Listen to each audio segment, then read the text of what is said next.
Alors, nous sommes donc arrivés, nous avons eu ce matin aussi une matinée intense. Donc, nous avons parlé de la multiculturalité, la formation de la vie consacrée.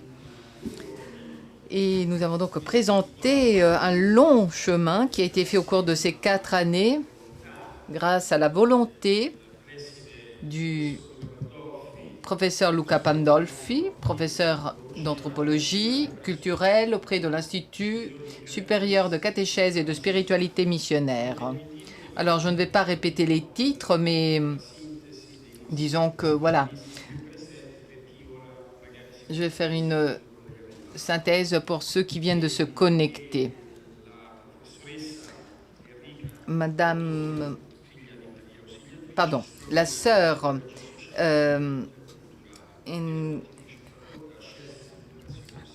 Enrica Ottone,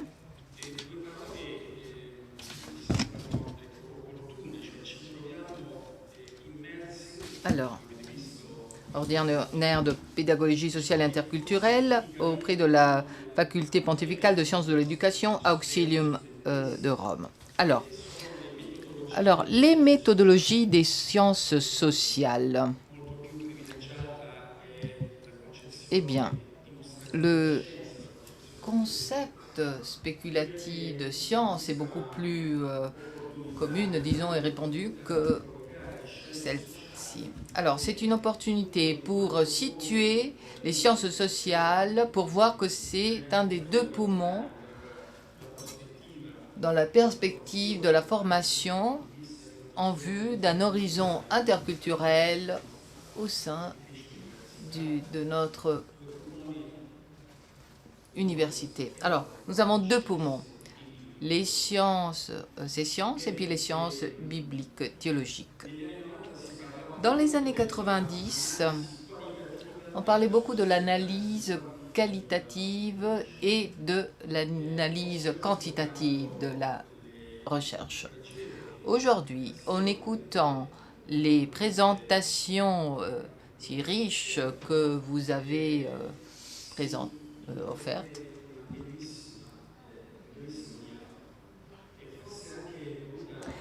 on peut voir qu'il y a un très beau dialogue. Peut-être parce qu'il y a aussi plus d'opportunités offertes par les méthodes d'analyse des données. Parce que l'analyse du contenu et l'analyse des données demandent des applications différentes. Et cela a été possible dans notre panorama contemporain. Alors le travail qui a été fait est vraiment précieux. Beaucoup de nos étudiants et de nos étudiantes n'avaient peut-être pas envisagé, pensé que cette expression de leur exprimée dans leur groupe pouvait devenir objet d'une relecture sur l'importance de passer de la multiculturalité à l'interculturalité. Et je voudrais faire une autre remarque qui, me semble-t-il, est importante et qui naît d'une phrase qui a été montrée sur les diapos. Et en tant que psychologue clinique, donc cela me touche. L'interculturalité naît de la rencontre, mais le résultat n'est pas prévisible, aussi bien pour la transformation individuelle que pour la transformation du groupe. Alors je trouve que cette opportunité explicite est intéressante. En effet, il y a une base épistémologique importante qui peut-être a été négligée, mais qui a connu une évolution et qui s'inscrit dans l'approche cognitiviste, post-rationaliste, constructiviste.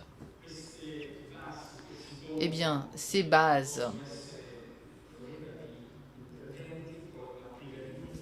peuvent donc encourager des interventions pour la formation humaine intégrale et pour une formation interculturelle. Alors, je pense qu'on va passer maintenant à la première intervention de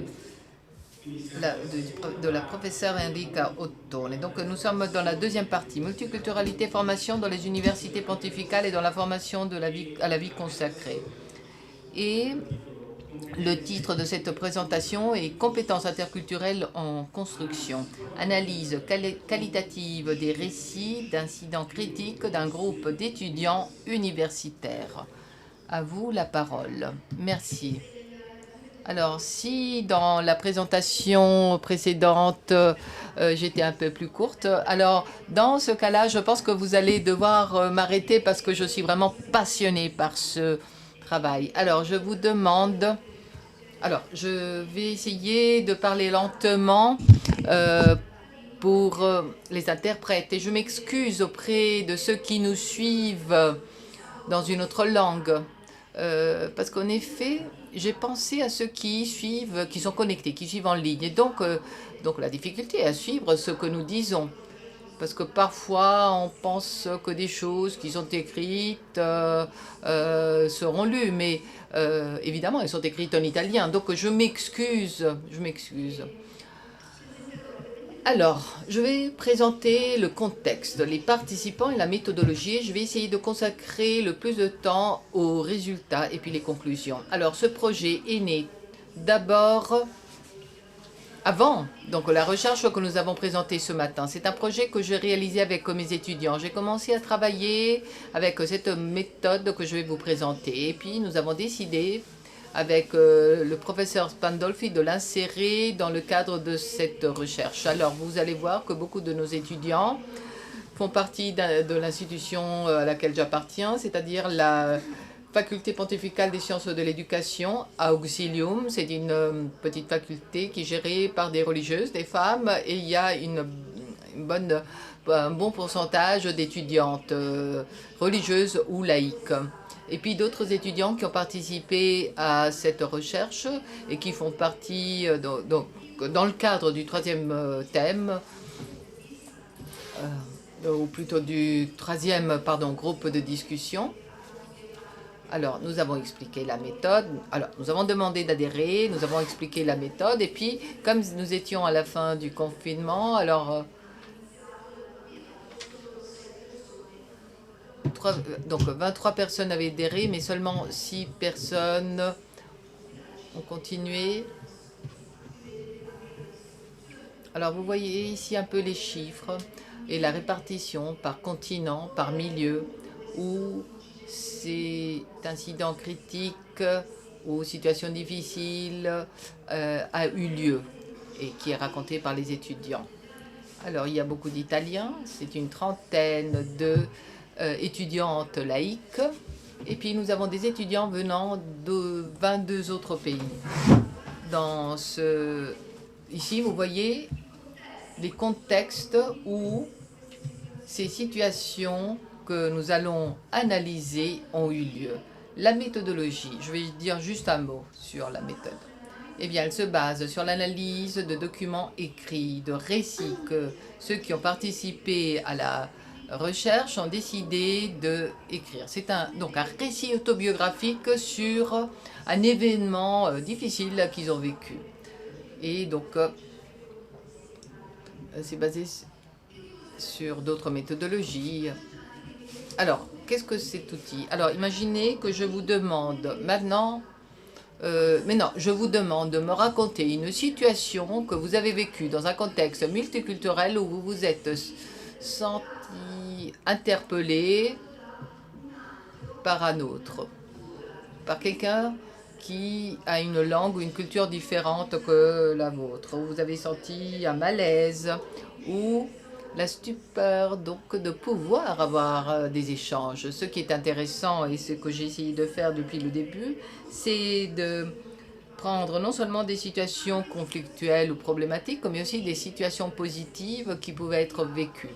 En fait, ceux qui ont raconté ont choisi de raconter des problèmes, des situations problématiques. Alors, il n'y a que 3 personnes qui ont raconté une situation positive. On peut imaginer donc une situation que nous avons vécue. Et donc le premier récit est écrit et un collègue donc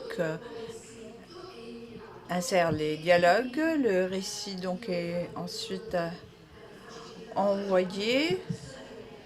Moi j'étais facilitatrice et avec une autre personne qui m'a assistée, nous insérons des questions et la personne continue de développer son texte.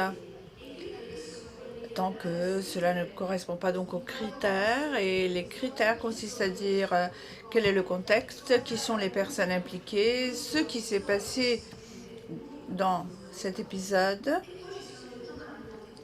et puis des questions très intéressantes. Alors, qu'est-ce que tu as pensé dans l'immédiat? Qu'est-ce que tu as ressenti? Quelle émotion? Qu'est-ce que tu as fait? Quel est donc le sens que ça a eu pour toi? Et quel sens est-ce que cela a eu pour l'autre? Le passage suivant, en 3 à 4 phases, était donc la question de savoir, à ton avis, quelles compétences as-tu utilisées dans cette situation? Un certain nombre de personnes font la liste de nombreuses compétences. Francesca m'a aidée. Je me suis posé la question de savoir si ce n'est que moi qui l'ai fait, est-ce que cela va vraiment correspondre à une sorte d'objectivité? Donc j'ai demandé à Francesca de m'aider à relire ces codifications. Ça a été un travail très important. Et puis, comme dernière question, où est-ce que tu as développé ces compétences? Cette question-là aussi a un impact important pour la formation. Donc, le logiciel qu'on a utilisé m'a été appris par ceux qui m'ont précédé. J'ai essayé de l'apprendre. Et sur ces fiches, qui ne comptent que 1 ou 2 pages par personne, on a obtenu comme résultat 842 codifications. Je les ai analysées à partir des questions suivantes que vous voyez sur la diapositive. C'est des quelles émotions, madame se corrige, le B. Quelle était votre première pensée? Quelles émotions? Quelles actions? Et là, déjà, donc, Madame Delio a quelque peu anticipé cet aspect-là. Et là, nous parlons déjà de compétences. Il est déjà question de compétences qui impliquent des aspects cognitifs, des aspects affectifs liés à la motivation et à la volonté. Les situations qui ont été racontées, je crois que vous n'allez pas arriver à lire la diapositive. En tout cas, donc ces 75 situations qui m'ont été racontées, comment est-ce que je vais pouvoir les organiser? Et je me souviens d'un dialogue avec Monsieur Pandolfi qui m'a aidé à classer ces éléments. Et nous avons ensuite trouvé l'idée de les organiser autour de comportements sociaux et des attitudes sociales. Nous avons par la suite dû détacher l'aspect de la communication. Et donc l'aspect qui est ressorti, c'est la difficulté linguistique. Là, c'est rien de nouveau, avec 12 fiches qui citaient ce problème-là. Pour pouvoir les analyser, j'ai dû aller voir quels étaient les éléments de la communication non verbale qui pourraient m'aider donc à classer tout ceci, et donc la proxémique et toutes ces dimensions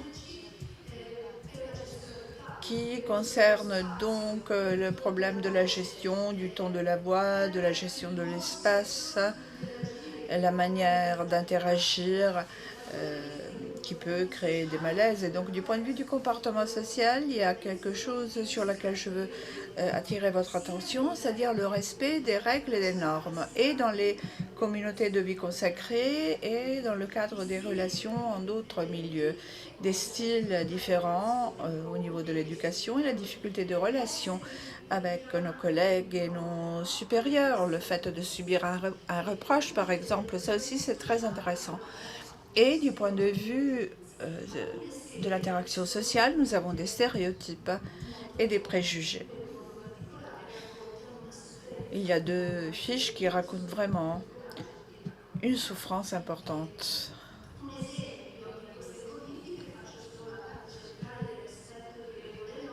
Par exemple là, respect des règles et des normes. Une religieuse avait eu des difficultés avec un enfant. Ils avaient dit à la mère qu'il y avait ces difficultés. Et la maman a réagi en embrassant l'enfant. Et la sœur a dit, ce comportement m'a irritée. Je croyais qu'elle qu'elle allait gronder l'enfant. Elle parle même d'un sentiment de rage qu'elle a éprouvé vis-à-vis de cette maman.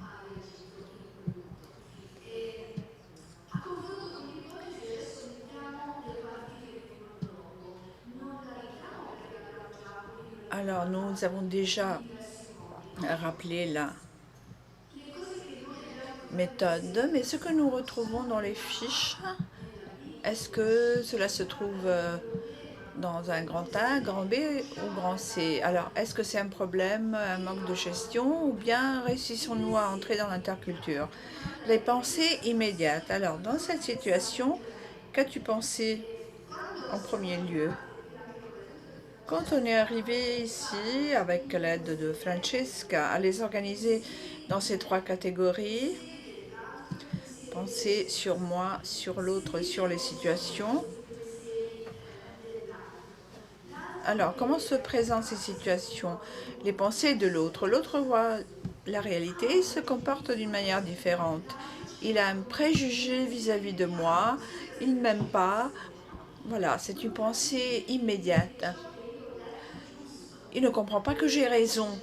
Donc vous voyez qu'il y a une difficulté à se décentraliser, à se mettre dans la peau de l'autre. L'autre se trompe, l'autre est détaché. Et c'est le cas de la religieuse qui a pensé de la maman. C'est la maman qui se trompe.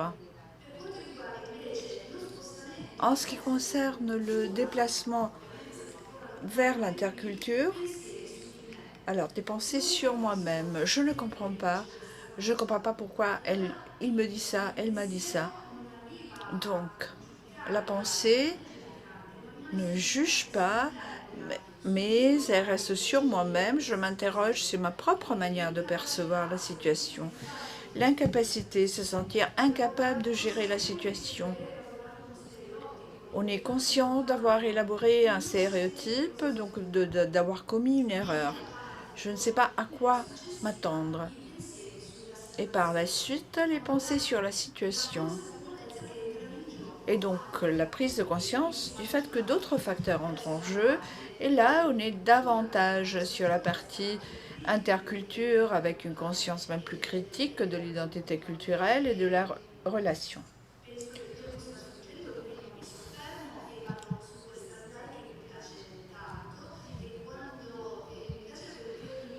J'aime bien cette diapositive en tant que formatrice car c'est une diapositive qui parle et qui nous dit il faut qu'on s'en occupe. Ce sont des étudiants qui arrivent en Italie ou des communautés religieuses basées en Italie. Vous voyez que j'en ai été malade, c'est quelque chose de très fort parce que les émotions, c'est malaise, souffrance, peur, qui ont été citées 19 fois. Rage, agitation, honte, humiliation, sentiment d'impuissance, trouble, égarement, surprise, anxiété, j'étais bouche bée, etc. Très souvent, les émotions sont citées plusieurs fois, surtout par certaines personnes qui ont fait ce travail donc de réflexion sur soi-même par rapport à l'épisode vécu.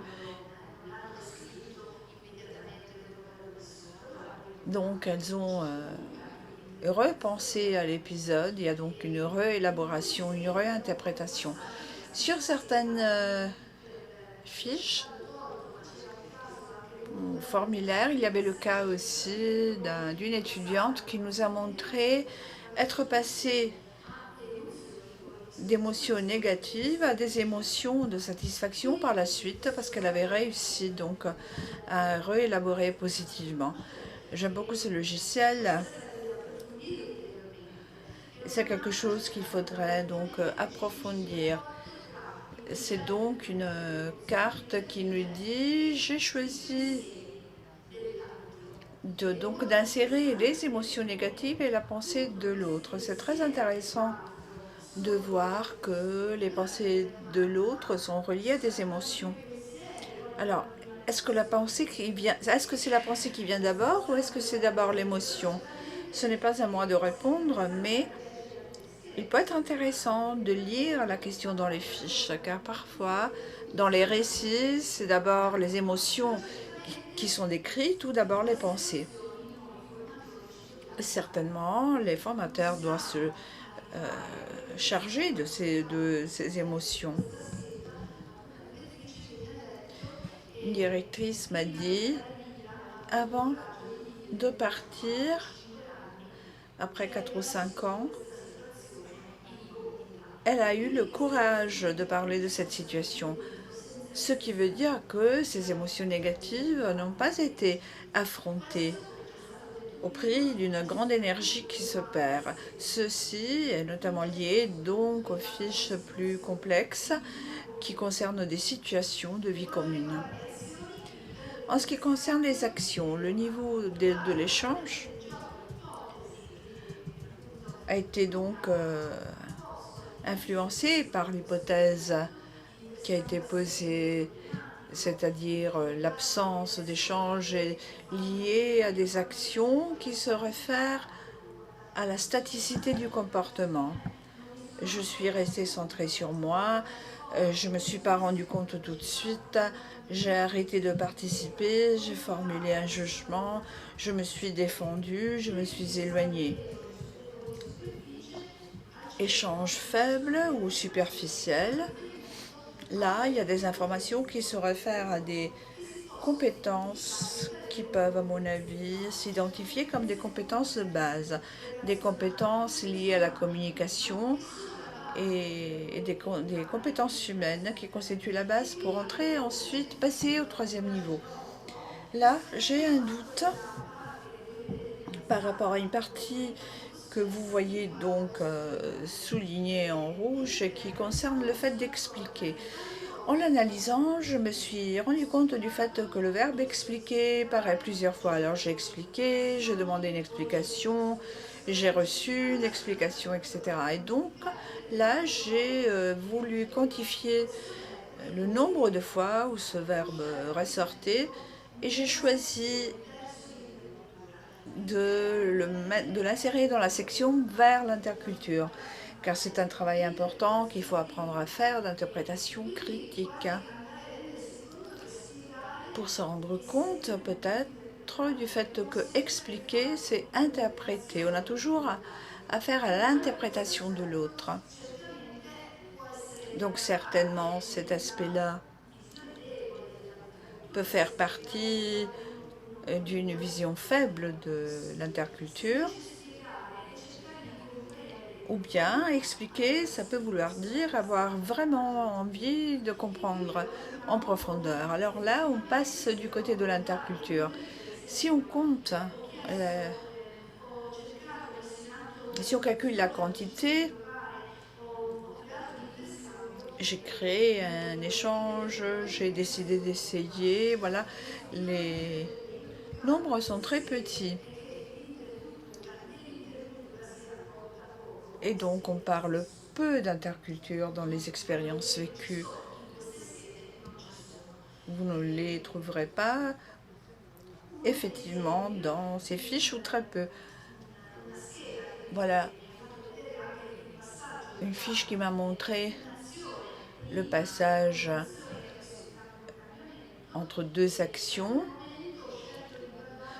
À partir de là, j'ai décidé de parler seulement si c'était nécessaire. J'ai passé des périodes de silence, je percevais un rejet, je ne voulais pas vivre cette expérience car ça me faisait mal. Après un certain nombre d'actions racontées par l'étudiante, dans une situation, alors qu'elle était dans une situation de stage, vers la fin, elle dit « J'ai trouvé le courage, j'ai décidé d'essayer ». Donc j'ai décidé d'aborder ce problème en parlant avec tel ou tel pour être aidée à comprendre mes difficultés. Donc j'ai ouvert mon cœur.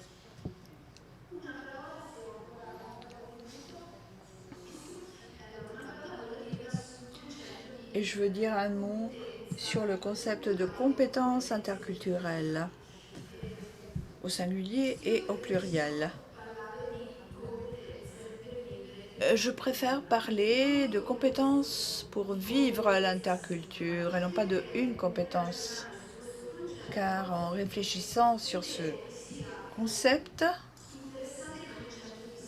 je crois que ce qui est intéressant, c'est le concept de système. Je n'ai pas eu le courage de l'écrire parce qu'il faut encore que j'y réfléchisse un peu, mais les compétences interculturelles, certainement, peuvent être considérées comme un système de compétences en interaction. Donc un ensemble complexe et structuré de compétences humaines et relationnelles de base qui s'entrecroisent à des compétences plus spécifiques qui découlent de connaissances et donc pour nous de l'université, l'importance d'avoir des cours d'anthropologie culturelle et interculturelle dans toutes les universités, même des universités qui ne s'occupent pas donc de ces thèmes-là spécifiquement, et puis travailler sur les capacités, c'est-à-dire c'était vraiment un laboratoire, nous y avons vraiment travaillé, et en analysant ce que les étudiants demandent, nous voyons que les étudiants et les membres de la vie consacrée demandent vraiment ce que cet aspect soit présent. Ce qui concerne aussi le fait d'intégrer, faire fonctionner des stratégies cognitives, motivationnelles et affectives et de la volonté. Si on pense à des compétences de base et de l'autre côté, on pense à des compétences avancées, si c'est cette division que l'on considère, cela concerne l'interprétation de sa culture, l'interprétation de la culture d'autrui et trouver des points de contact, des significations communes et partagées. En ce qui concerne les compétences, donc, là on a recherché non seulement les compétences déclarées, mais aussi celles que on avait cru voir dans les fiches, et donc les compétences de communication de base, il y en a 64, il y a 64 citations, et donc déjà travailler sur cela est important, et cela signifie déjà travailler dans l'interculture. Savoir communiquer différemment, observer, réfléchir, ne pas se contenter de sa première intuition, gérer les préjugés et les conflits, se décentrer, savoir interpréter sa culture et la culture d'autrui, et donc aussi la prise de conscience sur la multiplicité. Et puis le fait de trouver donc des points de vue partagés, des horizons partagés, le fait de trouver des horizons partagés est quelque chose qui ressort rarement dans ces récits.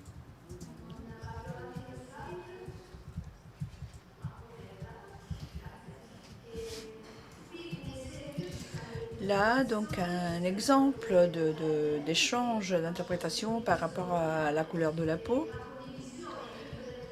Le partage. Je t'ai dit ma manière de voir, tu m'as dit la tienne. Voilà, ça nous amène à nous interroger sur les critères existants pour définir la beauté de la personne. Donc voilà, il y a aussi une intuition d'inter-échange. Comment est-ce que la compétence s'est formée dans la vie consacrée, dans des expériences, dans un contexte universitaire, dans la théorie et dans la pratique? Là, nous n'avons pas le temps, mais si on l'avait, il y a toute une série d'analyses très intéressantes. Et puis, les expériences concrètes de travail et de vie. Il ne faut jamais penser que ces compétences sont acquises une fois pour toutes. Les compétences que j'ai utilisées sont le fruit du temps. C'est une expérience qui m'a été utile car si je n'avais pas fait ce travail, je n'aurais pas été consciente de ce que j'ai vécu. Je termine par les défis. À mon avis, Questo lavoro sono sicuramente les défis sont certainement le fait de promouvoir la réflexion, la prise de conscience. Certains étudiants m'ont dit, si je n'avais pas fait ce travail, je ne me serais pas aperçu de toute la richesse que j'ai pu vivre en étant donc aux côtés de ces personnes. C'est quelque chose qu'il faut faire la première année. Il y en a qui disent au début, quand on arrive, il faut prévenir les gens du fait que être une communauté académique multiculturelle nous permet de développer des compétences qui peuvent devenir extrêmement importantes pour notre mission, mais aussi pour notre profession. Et donc ceci est certainement important, c'est-à-dire insérer l'idée donc d'un apprentissage permanent pour toute la vie, car cela doit devenir une habitude, quelque chose qui doit vraiment faire partie de moi. Dorénavant, fournir des compétences critiques, travailler sur les laboratoires, et puis le mot espace, environnement qui revient. Et là, je me permets de faire une référence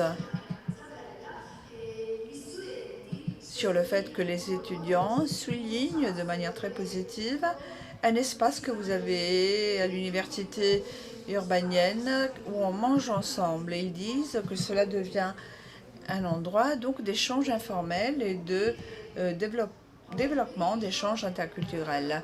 Cet après-midi, lors du laboratoire, nous aurons la possibilité de faire une petite expérience. Il faudra voir combien nous sommes. Voilà, merci.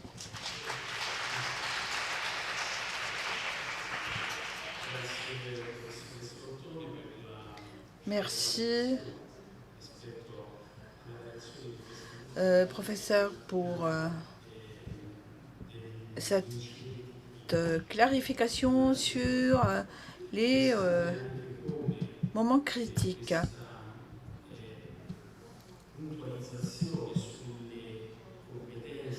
Cette mise au point sur les compétences par rapport à la question numéro 4, pensée, émotion, constitue l'un des noyaux les plus importants pour le changement, pour le nouvel apprentissage vis-à-vis de la personne avec laquelle on échange. Donc une métacognition, à savoir l'opportunité de penser à sa propre pensée, qui est certainement une capacité que l'on peut acquérir. Merci. Je passe la parole donc au professeur Pandolfi.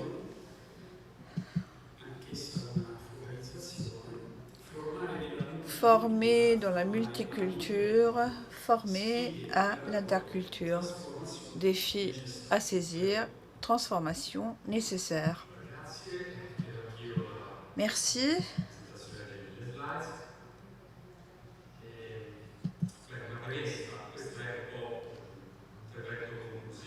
C'est donc une intervention finale par rapport à une journée où on a présenté donc la recherche qu'on a pu faire. Il m'incombe maintenant de faire une sorte de synthèse, mais il y a certainement quelque chose que je peux dire par rapport à ce que nous avons écouté hier et aujourd'hui. Alors d'abord, je peux dire que ce n'est pas une conclusion qui va conclure. Nous avons encore cet après-midi, nous avons demain. Et il y a encore beaucoup de choses donc à écouter. La réflexion continue et la lecture de la réalité également. Nous aurons également donc des laboratoires et on pourra donc aussi simuler des parties de cette recherche que nous avons vécue au cours de ces 4 années ou qui sont vécues dans le monde religieux comme une manière d'accompagner, de gérer la multiculture qui existe déjà depuis plusieurs années. Et puis je ne veux pas conclure aussi parce que nous sommes encore en train de travailler là-dessus, c'est-à-dire que nous étions tous des chercheurs, mais pas à plein temps. Nous étions tous des chercheurs très engagés en d'autres activités de recherche. Nous avions également notre travail d'enseignant, de coordination universitaire. Et c'est vrai qu'on a échangé, mais on a échangé surtout pendant la nuit, car on n'avait pas vraiment le temps pendant la journée. Et ça a été donc un travail sur 4 ans extrêmement complexe, marqué par la Covid en plus, ainsi que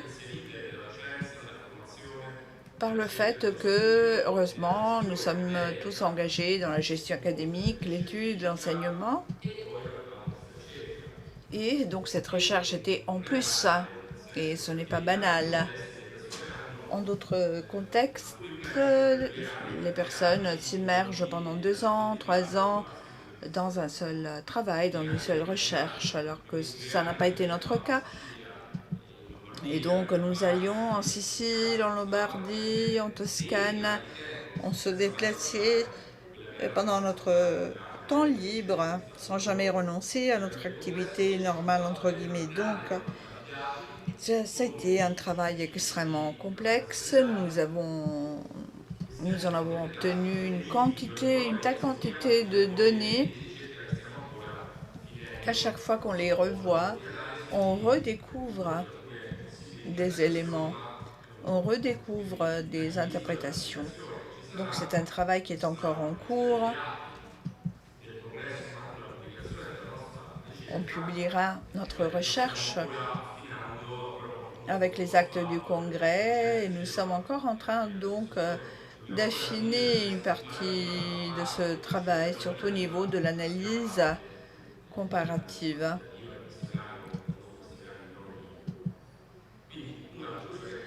Donc c'est une conclusion qui ne veut pas conclure, qui ne peut pas conclure. Il y a un autre aspect que je voudrais partager avec vous, à savoir une interprétation à partir des études anthropologiques et de l'analyse des processus culturels. C'est ma discipline, donc je me suis mise à l'écoute des données qui ont ressorti, ainsi que de tout un travail que je fais depuis le début, qui est typique de l'anthropologie culturelle, qui s'appelle l'observation participante. Observation participante, c'est une observation qui participe et une participation qui observe, qui prend des notes ethnographiques. Ça ne veut pas dire uniquement que, bon, bien sûr, comme nous tous, j'étais immergée dans ce processus. Et au fur et à mesure, j'ai noté des éléments qui ressortaient, qui se sont sédimentés au fur et à mesure, qui sont enrichis avec le temps, avec une meilleure compréhension, avec les différentes phases de la recherche. Donc ce que je vais partager avec vous, c'est surtout donc cette lecture et ces indications à partir de tout ce que nous avons vu ensemble. Et là aussi, donc, c'est une première contribution que nous allons inscrire et rédiger en le faisant également traduire pour la publication. Note ethnographique.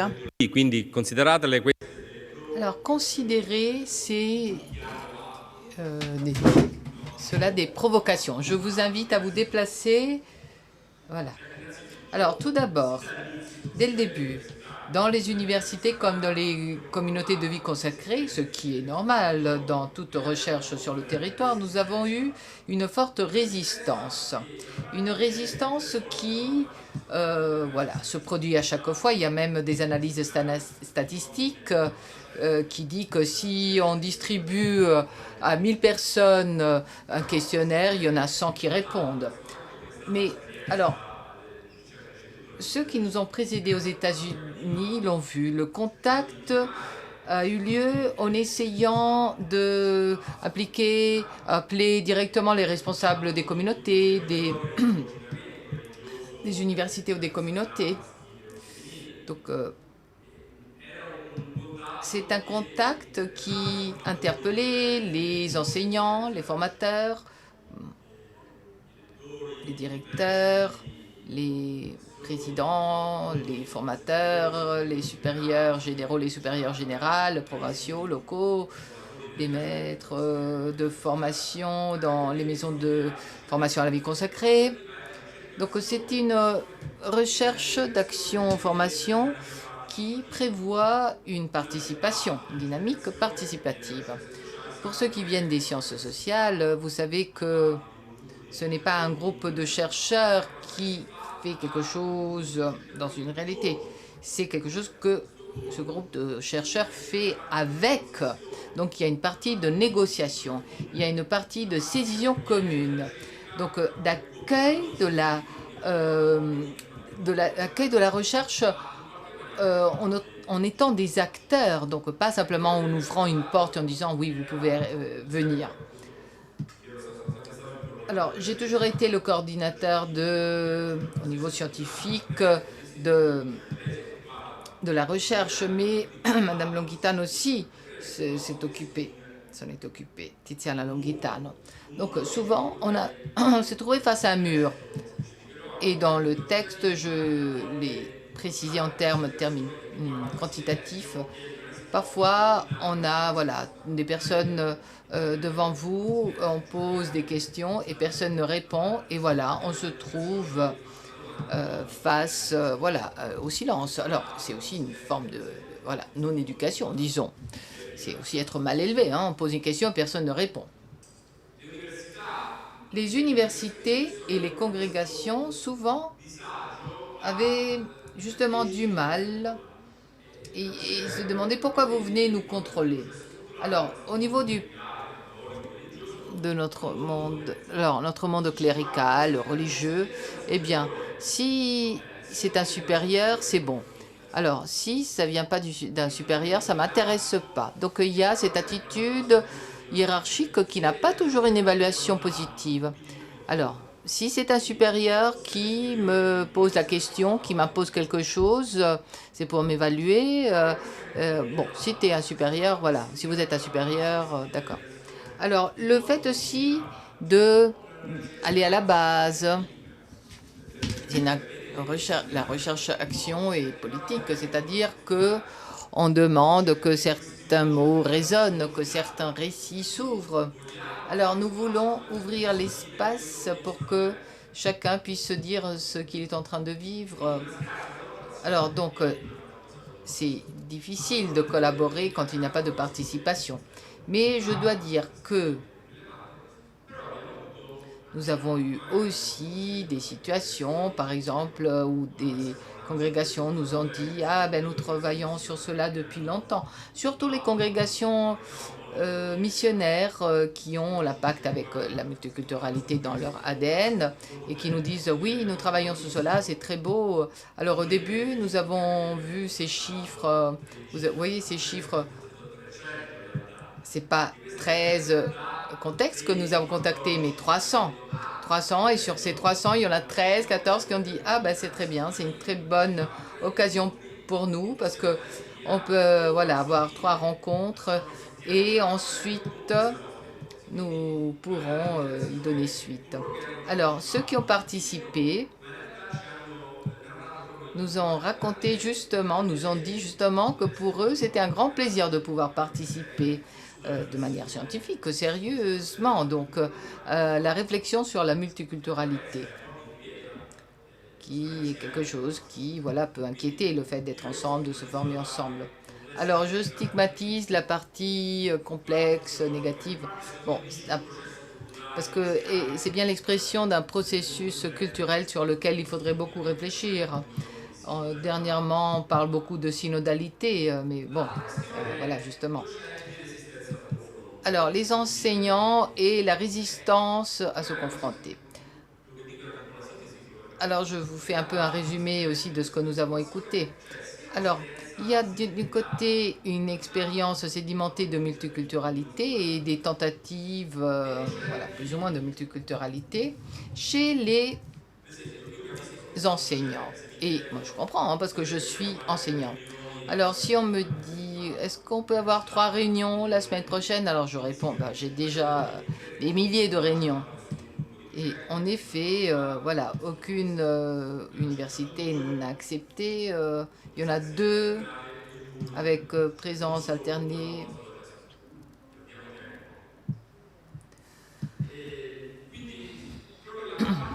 Alors, la partie des formateurs, donc, qui est la partie stratégique pour la formation, eh bien, c'est justement là qu'on a vu des défaillances. Alors voilà, c'est pourquoi on a beaucoup utilisé le etc. Alors, j'espère voilà, que des étudiants, quand ils sont interrogés examen, ils répondent, etc., etc. Mais après, il faut avoir une bonne note, hein, parce que d'habitude, si un étudiant me dit oui, bah, voilà, etc., etc., d'habitude, il passe pas l'examen. Mais bon, voilà, c'est pour détendre un peu l'ambiance.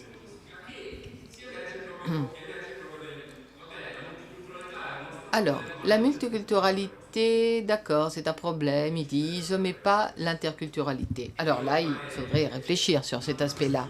Et puis, il y a une autre question qui, à mon avis, est très intéressante. C'est l'approche cognitive intellectualiste, cérébrale, disons, qui est une modalité déductive. Alors, je dis quelque chose, la personne l'entend, s'en approprie et puis l'applique. Voilà, c'est une approche qui est très présente dans nos structures, aussi bien religieuses que universitaires. C'est, voilà, cette approche. Je dis quelque chose, les personnes les assimilent, les insèrent dans un comportement. Alors, cette approche déductive, eh bien, nous savons que ça ne marche pas. On le sait depuis toujours. La sagesse du peuple le sait depuis toujours, mais bon, il y a cette... Voilà, ça reste.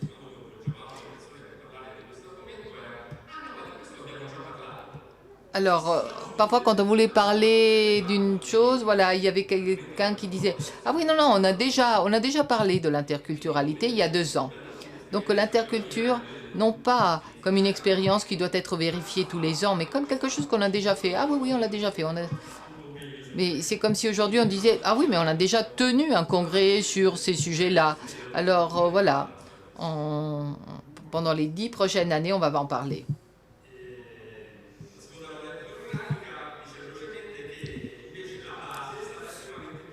Alors, la base a été beaucoup plus réactive avec les problèmes qui ont été déjà présentés, donc je ne vais pas y retourner. Donc, il y a eu ces groupes de discussion et l'expérience a été très intéressante aussi bien pour les formateurs, les facilitateurs, certains sont présents ici, et pour la base aussi, des communautés de vie consacrées.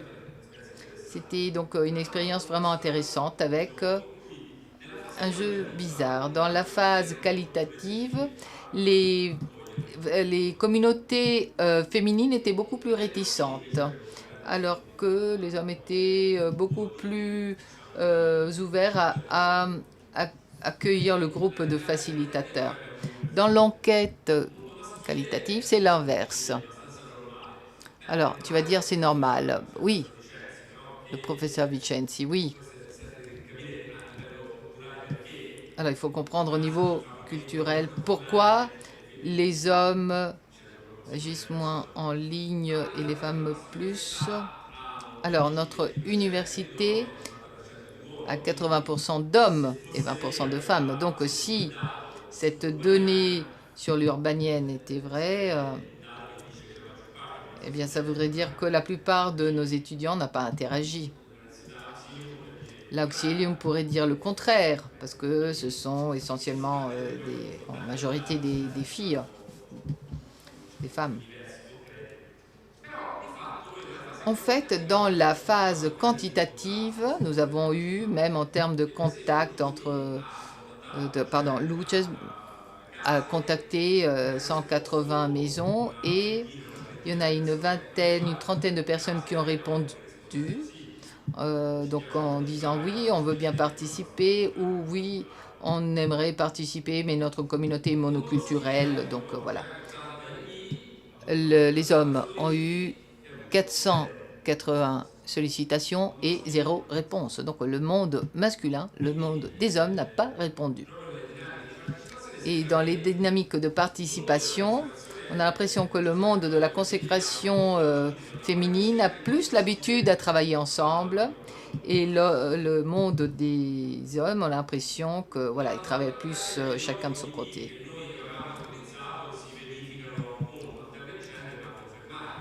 Alors, ce que nous avions deviné donc devient évident, c'est-à-dire que il faut bien lire les données. Quand le professeur Vicenzi disait, si on demande quelle est la différence entre multiculture et interculture en donnant les deux définitions, 71% des personnes vont répondre,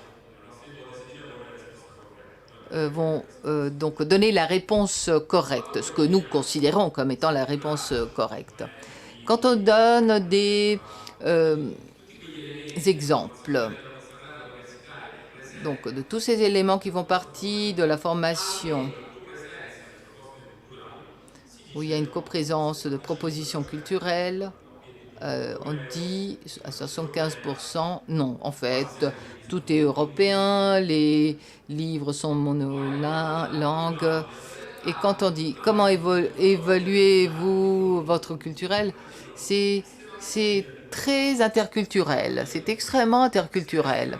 Alors, si cette réalité est extrêmement interculturelle, quand on te demande des exemples concrets, que vous ne donnez que des exemples non interculturels, comment expliquer tout cela? Eh bien, il y a une raison. Alors, moi j'ai une hypothèse. Un autre nœud. Comment transformer cette réalité? Les formateurs, comme les formés, disent oui, la multiculture, d'accord, l'interculture ce serait bien, mais comment passer à l'interculture? Il est difficile de trouver des personnes qui sachent ou qui envisagent ou qui aient les outils ou qui désirent avoir les outils pour ce passage. Ce que nous remarquons, c'est que souvent, il y a des propos, des discours, voilà, sur ces projets, sur ces questions, pardon, mais il y a même un manque de lexique qui désignerait des projets concrets. Alors qu'il y a beaucoup de mots qui se réfèrent, qui désignent des valeurs. C'est ça un peu le problème. Revenons à l'hypothèse initiale. Le mot échange, me semble-t-il, eh bien, on l'entend pour interculture d'une manière très soft, très légère, mais le mot changement, non. Alors, il y a une proximité au niveau de lexique entre échange et changement. Mais alors, quand il s'agit de changer, enfin donner et recevoir, ça va. Mais quand on parle de changement, il y a la peur, l'instabilité, le danger, la perte. Alors, qu'est-ce qu'on entend par identité culturelle? Qu'est-ce que votre culture? Qu'est-ce que vous entendez par ma culture, votre culture?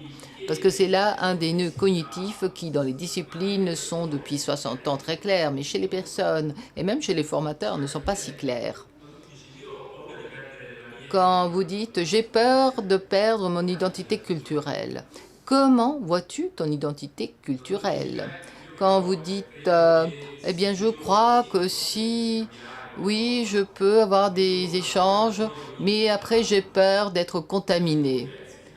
Et pourquoi? Parce que tu penses que tu es pur? Parce que vous pensez que vous êtes pur?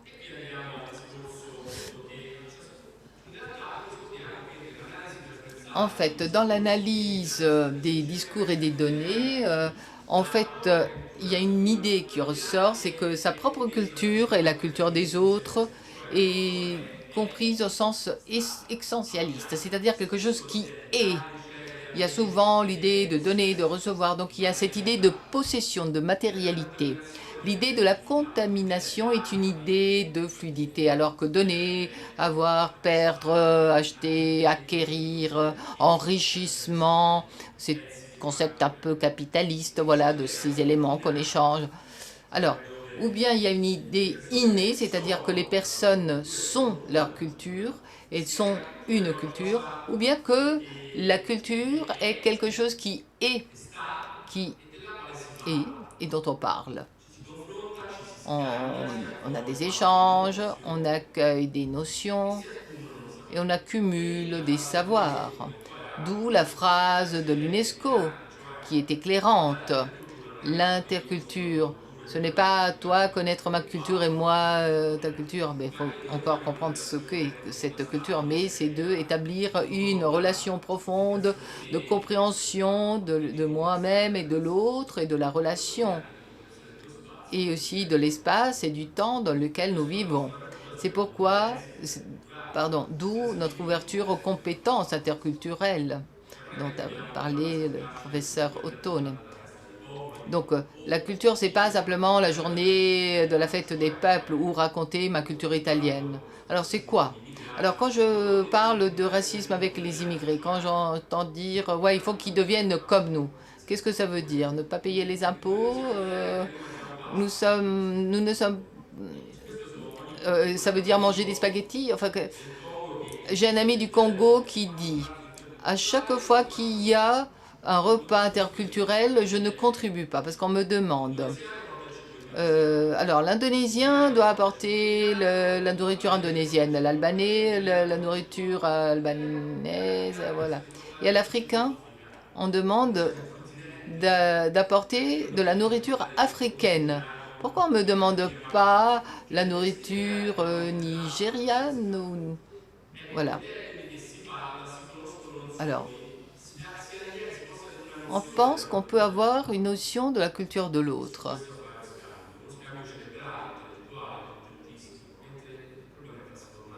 En fait, la question, c'est de se transformer réciproquement. Un autre aspect important, c'est l'écart entre formateurs et personnes en formation. Alors, je pense que ça peut être très critique, ça peut être très embêtant, mais disons. Bon, évidemment, il y a déjà une distance générationnelle entre les formateurs, les enseignants et les personnes en formation. Alors, les personnes qui vivent dans la connexion, le contexte multimédial, etc. Et puis, les personnes qui ont déjà vécu l'expérience de monde. Alors, souvent, ce sont des personnes, par exemple, qui étaient dans un contexte rural, qui ont été dans un contexte urbain, et puis d'un état sont passés à un autre état. Donc, ce sont des personnes qui ont traversé beaucoup de monde et qui ont des compétences et qui ont des malaises aussi, mais qui font partie de leur processus existentiel. Alors que les enseignants sont plus monoculturels, ont plus de difficultés à penser que leur matière est une façon dans le monde d'en comprendre cette matière. J'enseigne la psychologie. Eh bien non, tu n'enseignes pas la psychologie, mais une forme de psychologie. J'enseigne la théologie. Non, mais non, tu enseignes une théologie contextuelle. Non, les théologies contextuelles sont celles des autres. Eh bien non, c'est la tienne et celle des autres aussi. Alors j'enseigne les sciences humaines. Nous disons à nous-mêmes que la réalité est plurielle, mais on considère que, voilà, nous, les Européens, entre 19e et 20e, nous avons compris comment lire, interpréter toute la réalité du monde et les autres sont ethniques. J'enseigne anthropologie philosophique. Eh bien, l'anthropologie philosophique, non, une histoire de la philosophie, l'histoire de la philosophie, non. Tu enseignes une histoire de la philosophie d'une partie du monde.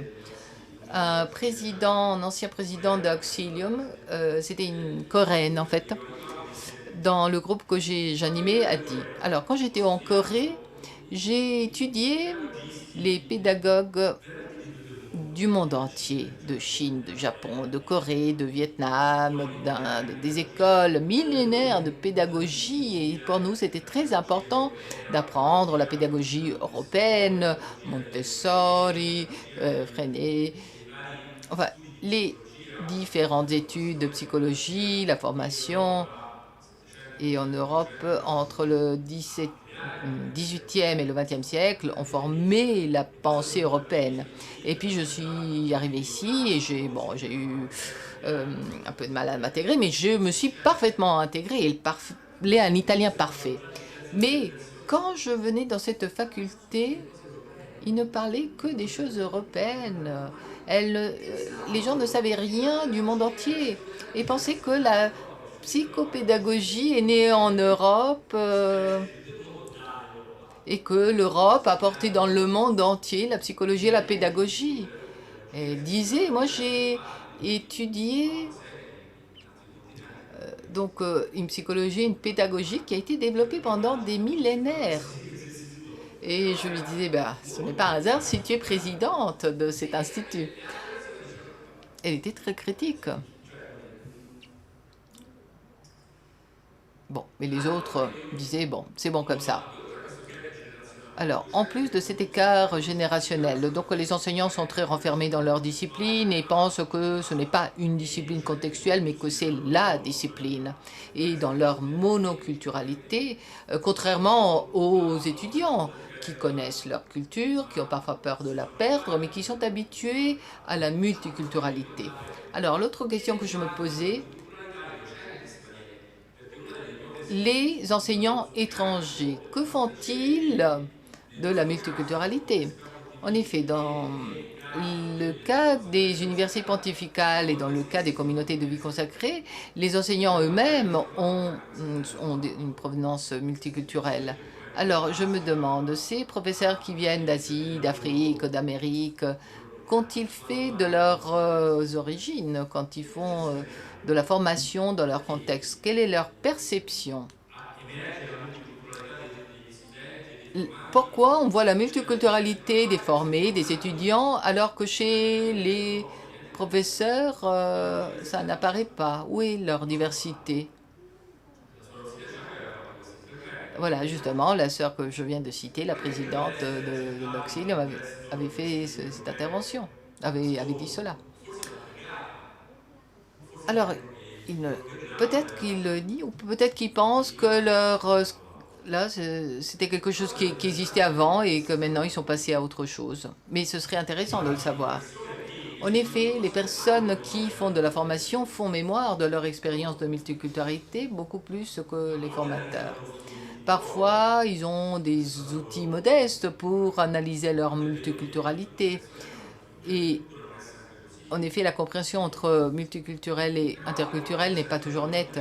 Mais d'autres fois, ils ont des compétences humaines très intéressantes. Alors, nous avons par exemple des demandes de formation très sérieuses. On nous a demandé, oui, on a besoin de ça parce que ce sont des personnes qui ont dit, oui, notre formation doit s'occuper d'interculture. Alors, les parcours de formation possibles. Et je vais vers la conclusion. Alors, d'abord, ce qui me paraît important, c'est de ne pas faire voilà, cette réflexion, un sujet qu'on a traité, c'est fini. Alors, Evangelii Gaudium dit que dans les universités pontificales, il faut avoir une sensibilité interdisciplinaire. partie importante de leur proposition de formation doit accueillir des disciplines différentes et un dialogue entre les enseignants des disciplines différentes doit naître au sein des facultés. Voilà, et c'est ce que nous faisons depuis 30 ans.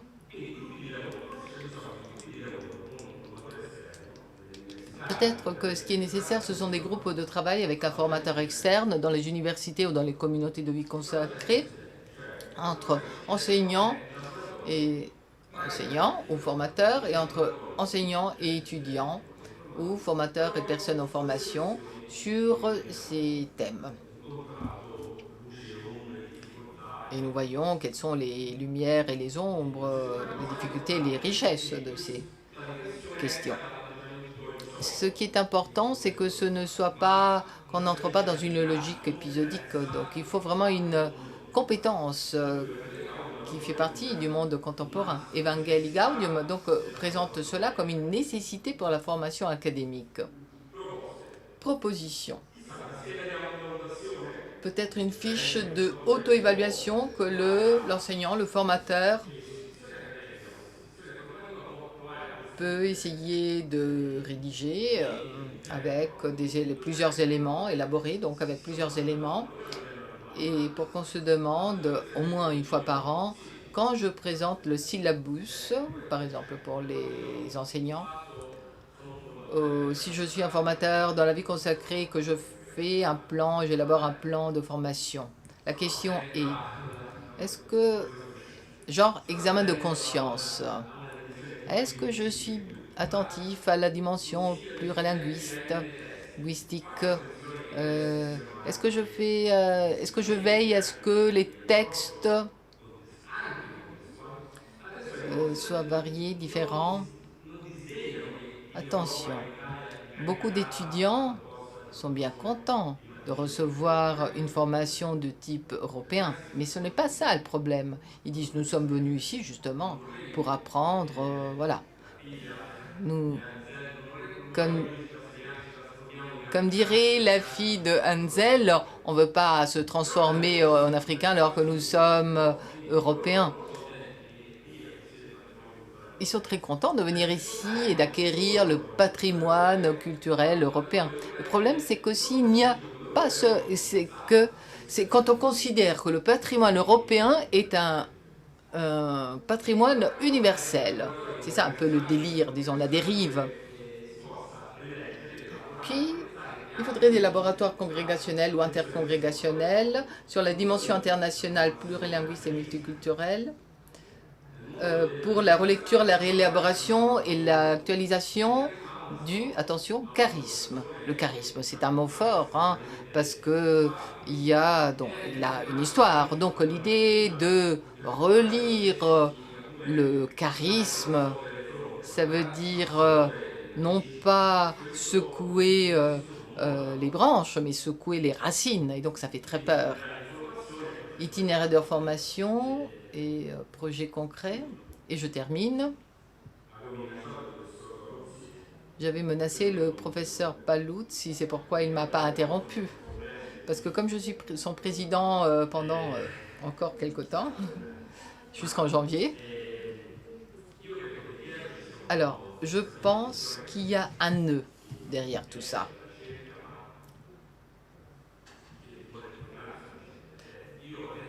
Alors, j'ai la sensation nette que, au-delà de toutes les études, beaucoup ont cité Pandolfi, la citation de Pandolfi. Non, je vous remercie, c'est sûrement pour résumer, mais c'est tout un travail qui a été fait sur le champ, tout un travail scientifique qui a été fait et qui a été publié au cours des 30 ou 40 dernières années. Tout ce que nous avons entendu hier et que nous écouterons demain, c'est un travail qui a des origines anciennes. Ce n'est pas moi qui ai défini l'interculture ainsi. L'interculture se distingue formellement de la dimension de la multiculturalité parce qu'il y a d'un côté la présence et de l'autre l'interlocution. Donc il y a un produit de l'intersubjectivité. Alors j'ai la sensation nette que même si cela est clair, au quotidien, au niveau divulgatif et dans la perception d'autres disciplines, on a vraiment une idée essentialiste, statique de l'identité. On considère que sa propre identité est l'identité. Et c'est mon cri, le cri que je lance en tant qu'anthropologue. Zavaroni disait hier, chaque fois qu'on parle d'ethnicité, un anthropologue meurt. Eh bien, moi, chaque fois que j'entends notre identité, alors l'identité, c'est un discours, ce n'est pas un fait, ce n'est pas une réalité. Je sais que ça dérange, mais quand nous parlons d'identité, nous en parlons, mais elle n'existe pas. Elle n'existe pas. C'est-à-dire que le mot identité culturelle, si on ajoute en plus culturel, n'existe pas au niveau psychologique, c'est une perception qu'on a de soi, ce n'est pas le soi. Le soi physiologique, culturel, le corps, nos relations sont en évolution continue, en transformation continue. La perception identitaire doit travailler avec cette fluidité qui existe, heureusement, parce que si on devait arrêter, si un être humain devait arrêter sa transformation, eh bien, il devrait se suicider, ou la psychose, c'est-à-dire qu'on perd avec la psychose la conscience, mais pas la transformation. Alors, voilà, pour parler de la mort, ce n'est qu'en se suicidant qu'on peut arrêter cette évolution.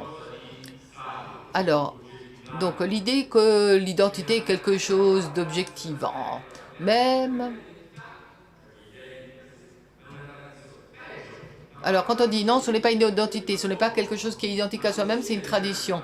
Mais justement, c'est une transformation continue. Alors comment faire pour rester sur ce bateau qui est en mouvement constant, au lieu de l'imaginer comme statique?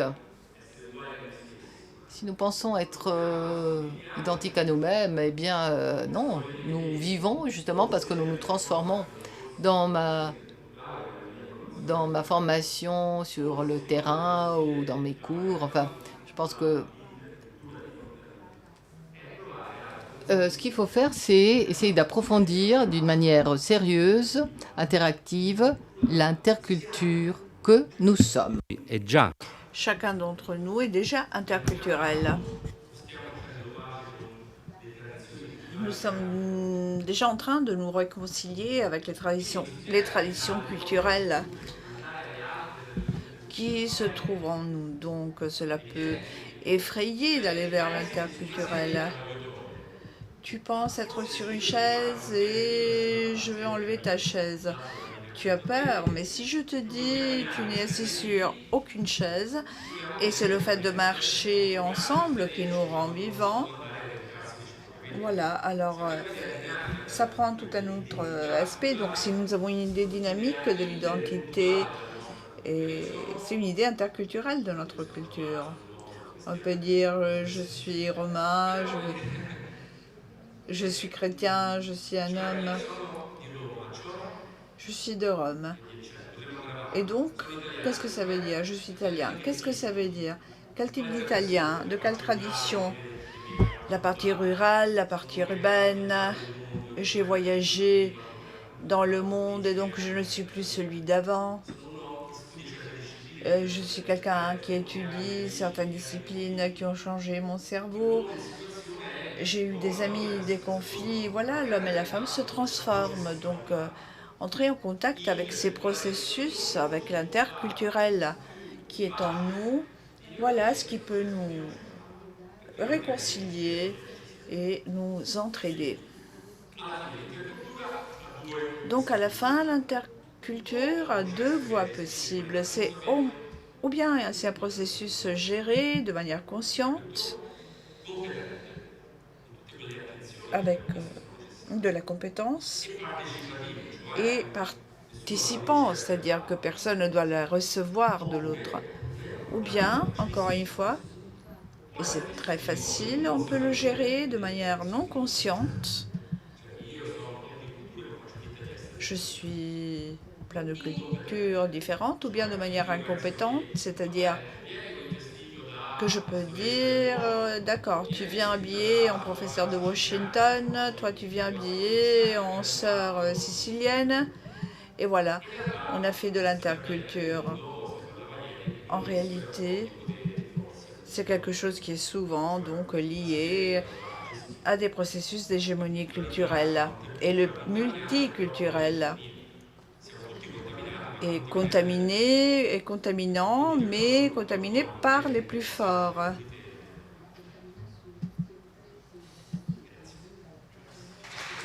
Merci.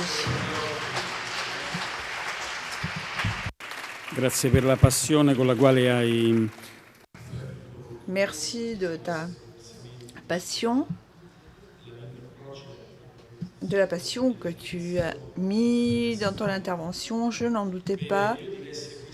Et si vous en êtes d'accord,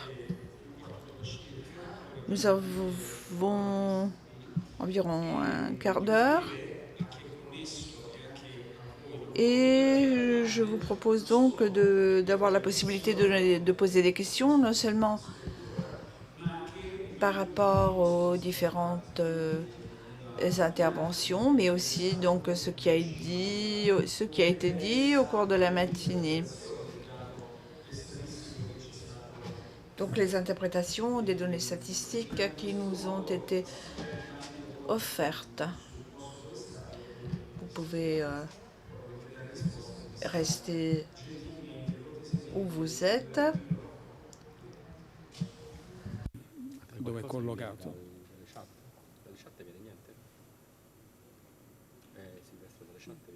No, dalle chat solo ringraziamenti. They are welcome. Bene, coraggio. Allora, per alzata di mano.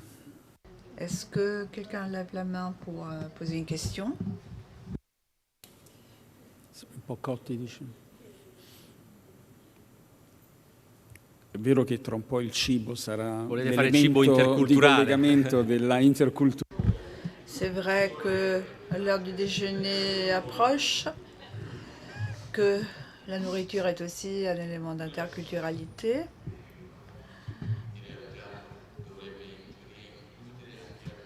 Je crois qu'il faudrait inclure aussi certains débats entre professeurs et étudiants. J'ai discuté ces 2 jours. Il y a deux termes, impérialisme culturel et uniformité, vers laquelle on peut se diriger en parlant de multiculturalité, interculturalité.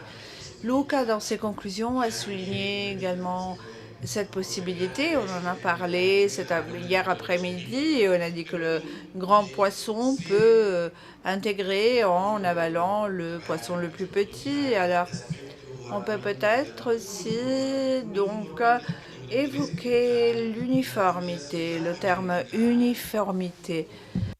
Se volete dire qualcosa. Par rapport à la diversité identitaire, parce que je vois qu'au niveau philosophique ou sociologique, on a peut-être, et même peut-être au niveau pastoral, on n'a peut-être pas donné assez de temps, de profondeur à cet aspect-là. Io credo che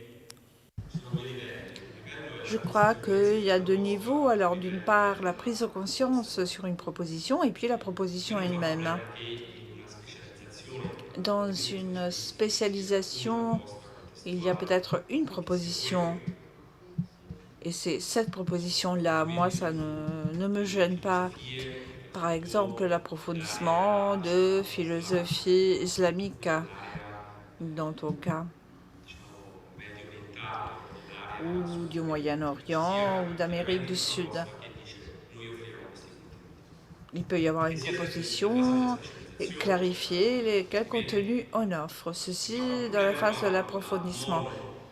J'ai plus de problèmes lorsque la monocratie d'une école de pensée, d'une approche disciplinaire, est présentée et offerte en l'absence d'autres possibilités, sans que l'on puisse être conscient du fait que telle ou telle discipline s'enrichit par d'autres approches. Ce qui me gêne, c'est quand, dans la formation de base, on n'aide pas les gens à comprendre que la formation est plurielle. parce qu'on n'est peut-être pas très habitué à la diversité et on préfère être tous pareils, on préfère le jeu de miroir. Je ne parle pas uniquement des universités pontificales, mais je parle d'autres contextes. Nous avons fait une synthèse d'approches qualitatives et quantitatives, et là aussi, c'est une école de pensée.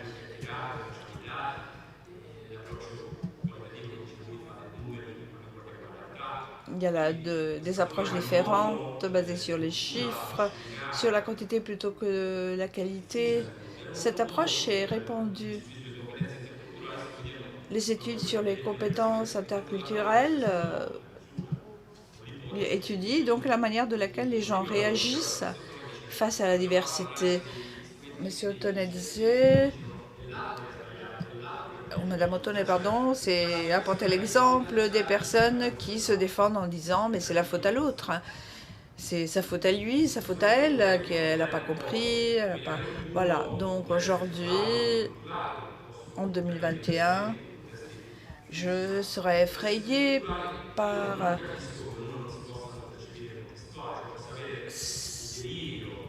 certains délires. C'est un peu lourd, mais ce délire de penser ce que je pense et la pensée. Mais non, c'est une pensée qui a sa richesse, sa valeur, une contribution belle et nécessaire au contexte mondial, mais c'est une contribution.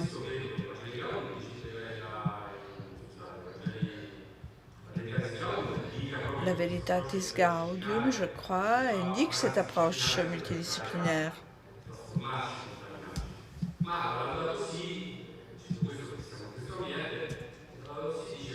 La Laudato Si dit que la structure de soins pour la maison commune vient de l'expérience de tous. C'est une maison commune et ce n'est pas une écologie où c'est l'Église catholique qui donne aux autres, qui donne une contribution aux autres.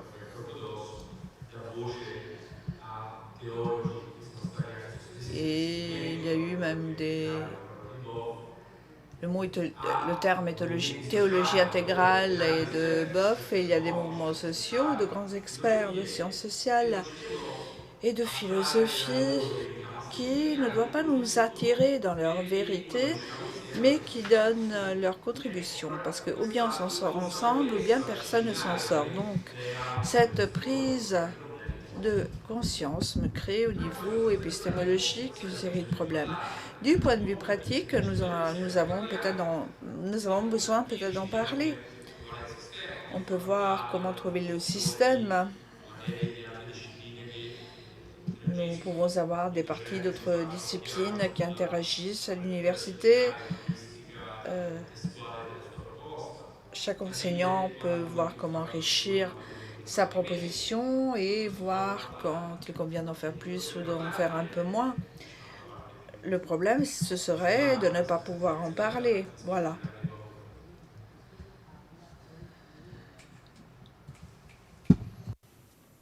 Professeur Tedeschi, prego. Le professeur Tedeschi.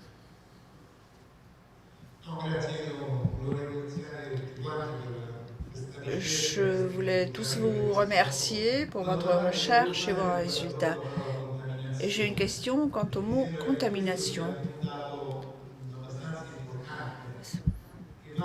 C'est un élément important qu'il faut compter donc justement avec l'interculturel vécu de manière inconsciente, qui constitue, je crois, la majorité de ce que l'on vit chaque jour.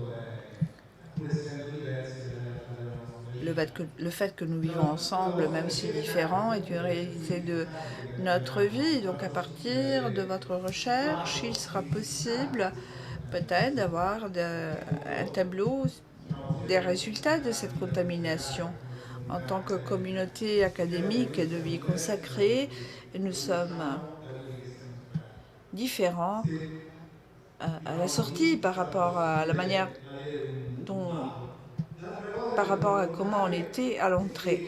Je voulais également noter autre chose. On a parlé de résistance, on a parlé de peur de se contaminer, de défendre son identité.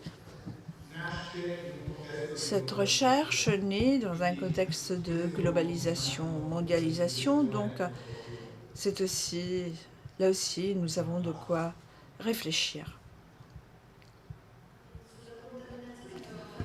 Quant à la contamination, je voulais faire un exemple. Nous n'avons pas présenté ces données-là, donc je ne réponds pas vraiment à votre question, mais il y a un exemple qui m'est venu à l'esprit. Dans l'analyse que nous avons tracée, que nous n'avons pas présentée sur les communautés académiques par rapport au deuxième focus group, par rapport aux activités formelles d'apprentissage et enseignement, les contenus dans les affirmations des participants, on peut les distinguer entre contenu de matrice européenne, contribution de matrice non européenne. Dans la matrice européenne, on voit donc un bon nombre d'interventions où on nous dit on voudrait que cela puisse être transposé dans notre contexte, et d'autres qui disent c'est difficile à transposer dans notre contexte. Quand on voit ceux qui ont parlé de contenu d'autres matrices au-delà de la matrice européenne, il est intéressant de voir les enseignants dire, même par le biais des étudiants. Et là, je ressens une contamination, car les enseignants, les professeurs parlent de cette contamination, parlent du fait que certains contenus approfondis par un étudiant ont commencé à constituer une partie du programme d'enseignement. L'enseignant, les professeurs en particulier, disent que cela demande du temps, que cela demande des capacités critiques, des critères épistémologiques qu'il faut réviser. Je pourrais ajouter que le mot contamination a 3 significations. Donc un premier sens biochimique, donc une eau potable qui devient non potable, quelque chose qui a à voir avec le manque d'accès possible de la part de l'homme.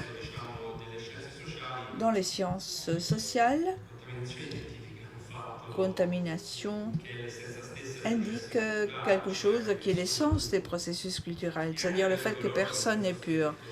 Et même dans un sens biologique,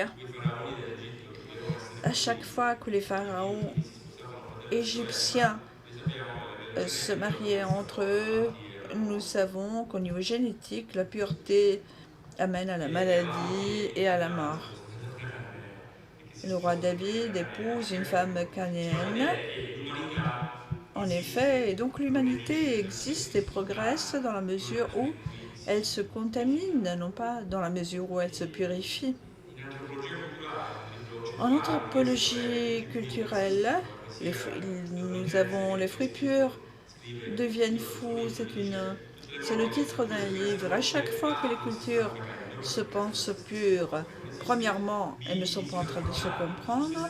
Deuxièmement, elles commencent à être nocives pour elles-mêmes et pour les autres, car elles commencent à se persécuter les autres au nom d'une pureté tout à fait théorique. Donc il faut récupérer l'aspect biologique et génétique de la contamination et aussi donc l'avoir à la lumière de ces caractéristiques qui ont à voir avec l'enrichissement.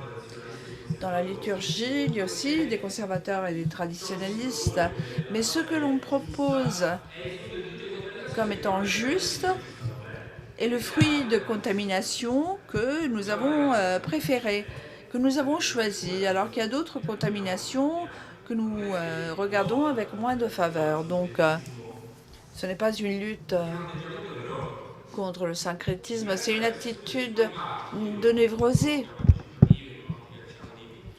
On peut se demander, à la lumière de l'écoute, du dialogue, on peut se demander quelle partie est-ce que je veux inclure, pourquoi.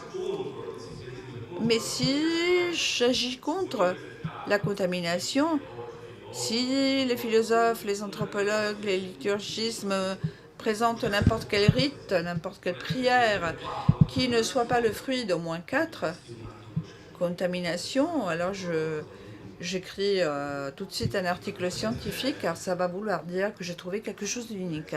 La contamination, c'est la vie. Dans notre recherche, et Madame Gauthier le disait, nous, on ne dit pas ce qu'il faut faire. Nous ne pouvons que dire ce que les personnes disent de la contamination. Ce que les gens racontent, ce que les gens montrent.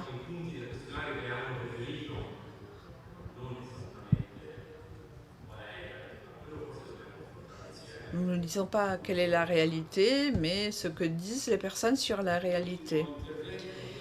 Dernière question.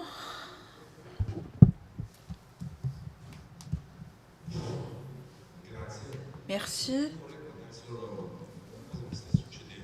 Il y a quelque chose qui est en train de m'arriver. Je viens de Mozambique, comme je l'ai dit hier. La majorité est de religion musulmane au Mozambique, mais il y a aussi une présence chrétienne assez importante. Je suis née dans une partie tout à fait chrétienne. Je ne m'intéressais pas grandement à l'islam.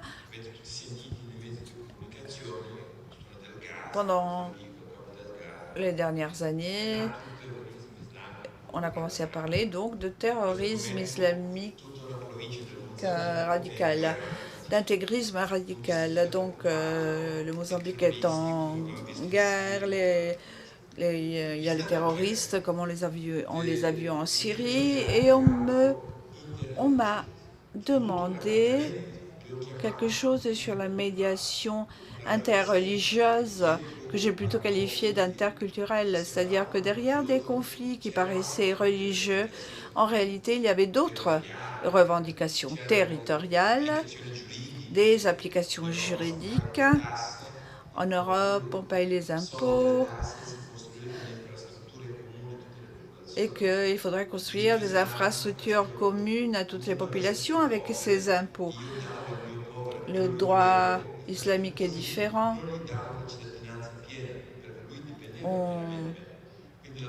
On crée plutôt des dépendances entre moi et un pauvre que je prends en charge. Enfin, il y a beaucoup de différences et donc j'ai appelé en tout cas de qualifier ce dialogue d'interreligieux. Et je veux vous raconter quelque chose de très simple. Il y a un musulman qui discute avec un curé catholique et je suis appelée à être intermédiaire. Ces deux individus ne se sont pas parlé, chacun a raconté l'histoire de sa religion, de son Dieu, de ses croyances. À un moment donné, ils se croisent pour qu'un monologue devienne un dialogue. Je vais à une réunion où il y a un prêtre brésilien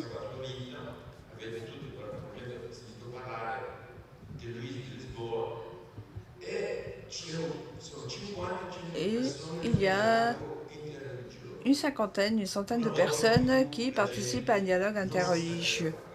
Mais, une fois de plus, les gens ne savent pas se parler entre eux. Alors, j'ai fait une réflexion. C'est très difficile de parler avec les musulmans. Pourquoi? Parce que le niveau de formation de base des gens laisse à désirer. Il n'y a pas une culture de base qui permette d'entrer dans le dialogue. Je connaissais très bien ce prêtre qui a étudié chez les franciscains à Rome et je me suis rendu compte de quelque chose qui m'a fait peur. C'est-à-dire que le curé à qui je parlais était docteur, mais premièrement, il n'était pas capable de dialogue. Deuxièmement, il ne connaissait pas vraiment le christianisme. Il mélangeait un petit peu la proposition chrétienne de son credo et les conditionnements culturels selon les époques de Constantin, aux besoins d'évangélisation.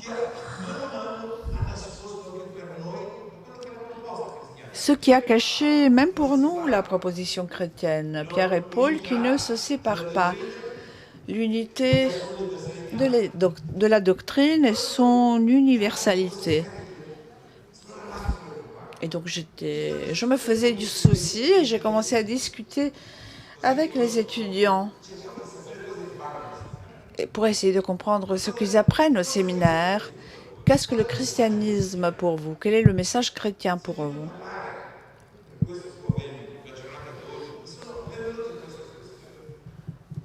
Donc, je me suis posé cette question même aujourd'hui. C'est-à-dire que notre débat ce matin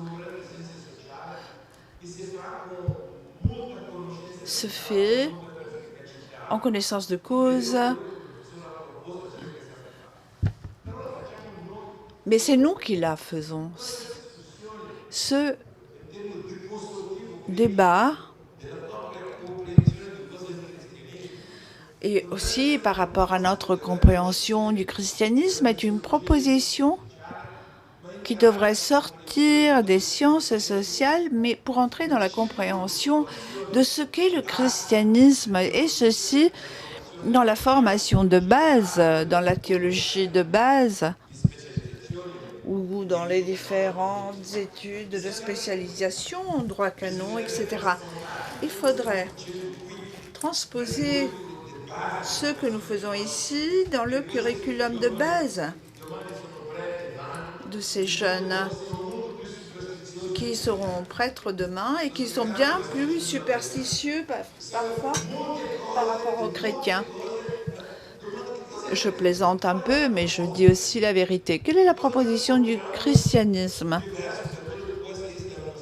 Qu'y a-t-il de différent dans le christianisme?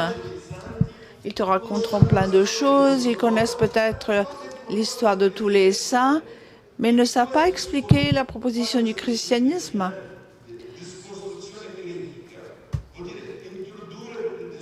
Alors qu'il faut introduire le discours dans une formation plus profonde par rapport à tout ce que cela signifie que d'être prêtre et d'être missionnaire aussi. Donc, moi, j'aurais vraiment envie de proposer de changer le curriculum d'études pour insérer dans la formation de base cette question-là. Merci. Nous allons donc maintenant passer à la pause du déjeuner. Le lieu interculturel par excellence, c'est rendez-vous ici à 15 h pour les travaux de l'après-midi. Bon déjeuner à tous.